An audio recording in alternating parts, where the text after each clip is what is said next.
Welcome to Kenton's videos. Enjoy the video. Begin by laying out your tie-down straps on a flat surface. Check each 2-inch strap for frays, cuts, or broken hardware before use. Inspect ratchets for rust and ensure the release lever moves freely. Confirm the working load. Limit label shows at least the required capacity for your load. Gather at least one strap per corner and wear gloves for hand protection. Remove any dirt or grit that could damage webbing during tensioning. Replace any strap with compromised webbing or damaged hardware immediately.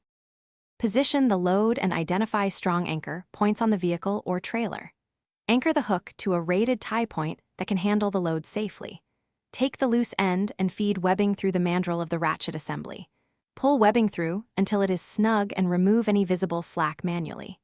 Keep webbing centered on the mandrel with no twists or folded sections to prevent damage. Ensure the strap crosses vertically over the load, not diagonally, for best holding strength. Repeat this threading process for each strap you plan to use. With the webbing threaded, crank the ratchet with steady, even strokes to tension the strap. Continue until the strap is snug and the load does not shift under light pressure. Test stability by pushing the load from several sides. No more than minimal movement is allowed. Lock the ratchet handle fully down to secure the mechanism before travel. Secure excess strap length by wrapping it and fastening with a zip tie or hook to prevent flapping. Recheck tension after driving a short distance and again at stops during long trips. Store straps dry and out of sunlight when not in use to prolong service life.